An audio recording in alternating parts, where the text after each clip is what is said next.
Good morning dear children. आज से हम नया chapter lesson number 4 parts and wholes शुरू करेंगे।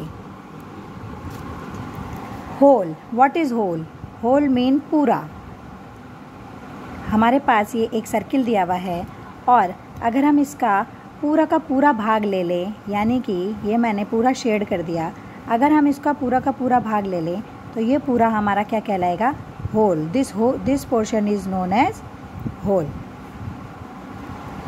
पार्ट क्या होता है? पार्ट होता है इसका टुकड़ा। यही अगर हमने सर्किल ले लिया और अगर हमने इसके दो टुकड़े कर दिए तो ये जो एक टुकड़ा बना इसको हमने बोला पार्ट। ऐसे ही ये जो दूसरा टुकड़ा बचा है इसको हमने बोला पार्ट। अब हमने इसके दो टुकड़े किए थे, दो हमने इसके पार्ट कर दिए, दो हमने इसके पीस कर दिए। तो जब हमने इसके दो पीस करे तो ये बन गया इसका हाफ पार्ट। क्या बन गया? ये हाफ पार्ट। और ऐसे ही ये वाला भी बन गया इसका हाफ पार्ट।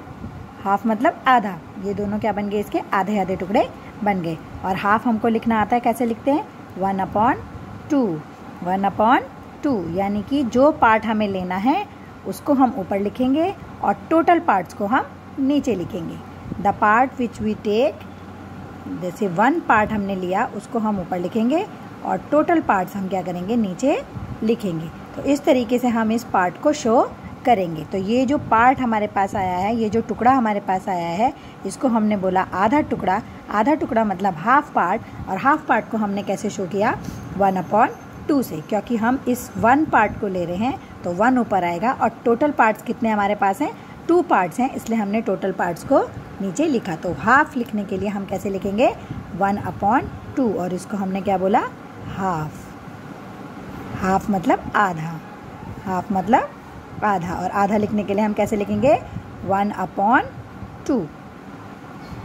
अब अगर हमारे पास हमने एक स्क्वायर ले लिया और इस स्क्वायर को हम हाफ पार्ट में हमने डिवाइड कर दिया और फिर दोबारा से हमने इस हाफ का भी हाफ कर दिया, यानी कि ये क्या बन गए? इसके आधे का भी आधा।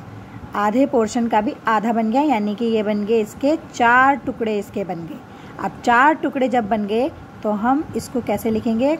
ये बन गया हमारे पास, अगर हम इस एक टुकड़े को लें तो 4 में से 1 यानी कि 1/4। तो ये जो एक टुकड़ा आया हमारे पास, एक जो पार्ट आया उसको हमने लिखा 1/4। 1/4 क्यों लिखा? क्योंकि हम एक पार्ट ले रहे हैं और टोटल कितने हैं? 4 हैं। जैसे हमने अभी बताया कि एक पार्ट ऊपर लिखना है और टोटल पार्ट नीचे लिखने हैं। तो एक पार्ट हमने ये लिया 1 और टोटल पार्ट्स इसमें हमारे पास कितने हैं? 4 हमारे पास इसके पार्ट्स हैं, तो टोटल पार्ट्स हो गए 4। तो इसलिए इस नंबर को हम, इस शेड पार्ट को हमने कैसे शो किया? 1/4। और 1/4 को हम क्या लिखते हैं? ONE1 एंड 4 को लिखेंगे 4th, यानी कि जो नीचे नंबर होगा उसको हम ऑर्डिनल नंबर से शो करेंगे। ऑर्डिनल नंबर्स वो होते हैं जैसे 1st, 2nd, 3rd, 4th, 5th, 6th। तो ये 4 नीचे है तो 1/4 हमने इसको लिखा। और 1/4 को हम क्वार्टर भी लिख सकते हैं। 1/4 को हम क्वार्टर भी लिखेंगे, यानी कि 1/4 को हम क्वार्टर भी कहते हैं। अब अगर हमने इसी में से 3 पार्ट हमने ले लिए, 3 पार्ट हमने शेड करके ले लिए, तो 3 पार्ट्स को हम क्या लिख रहे हैं? 3 पार्ट हमने लिए हैं और टोटल पार्ट्स हमारे पास 4 हैं, तो हमने लिखा 3/4 यानी कि 3/4। कैसे पढ़ेंगे हम इसको? 3/4, क्योंकि 3 पार्ट्स हमने लिए हैं शेड पार्ट, तो 3 ऊपर और 4 हमारे पास टोटल पार्ट्स हैं, तो 4 नीचे।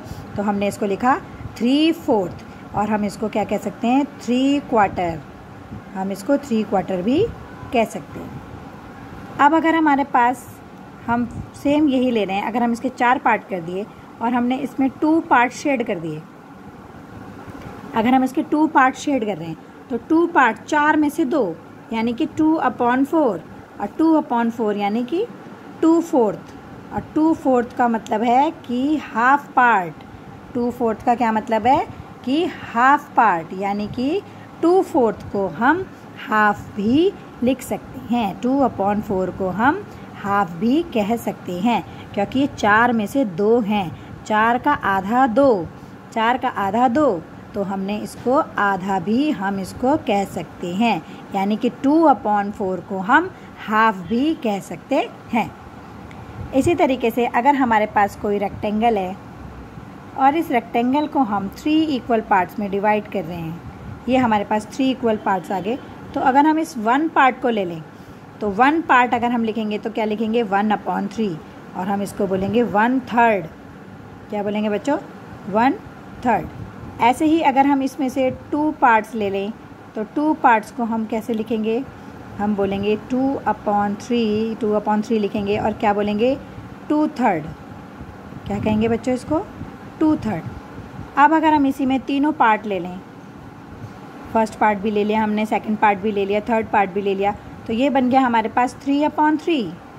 क्या बन गया ये 3/3। और 3 को 3 से हमने काटना सीखा था तो 1 आया, यानी कि ये क्या बन गया होल पार्ट, पूरा का पूरा हमारे पास ये आ गया। इसको हमने बोला होल पार्ट। 3 1 जा 3, 3 को 3 से डिवाइड किया तो कितना आ गया बच्चों यहाँ पे 1 आ गया। तो ये क्या बन गया हमारे पास होल पार्ट। ऐसे ही अगर हमारे पास कोई रेक्टेंगल और है और हम इसको 5 इक्वल पार्ट्स में डिवाइड कर रहे हैं, 1 2 3 4 एंड 5, हमने इसको 5 इक्वल पार्ट्स में डिवाइड कर दिया। और हम अगर हम इसमें से फर्स्ट पार्ट ले लें तो हमने इसको लिखा 1/5। ऐसे ही अगर हम इसके 2 पार्ट्स ले लें तो हम इन दोनों को क्या लिखेंगे 2/5। अगर हम इसके तीनों पार्ट ले लें तो इन तीनों पार्ट्स को हम क्या लिखेंगे 3/5। अगर हम इसके चारों पार्ट ले लें तो इस चारों पार्ट्स को क्या लिखेंगे हम 4/5। और अगर हम इसके पाँचों के पाँचों पार्ट ले लें तो पाँचों के 5 पार्ट्स को हम क्या लिखेंगे 5/5 यानी कि 1 यानी कि होल। तो इस तरीके से हम किसी भी पिक्चर के शेड पार्ट को A/B की फॉर्म में शो कर सकते हैं। यानी कि ये जो जितने भी ये नंबर्स हैं ये A/B की फॉर्म में आ रहे हैं, और जो नंबर A/B की फॉर्म में आते हैं उनको हम कहते हैं फ्रैक्शन। क्या कहते हैं उनको फ्रैक्शंस। और जो ऊपर वाला पार्ट होता है उसको कहते हैं हम न्यूमरेटर,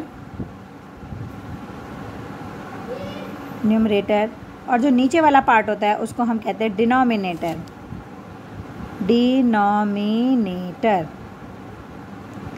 तो बच्चों आई होप कि आपको ये सब समझ में आ गया होगा। इसको आप अपनी कॉपी में भी करेंगे।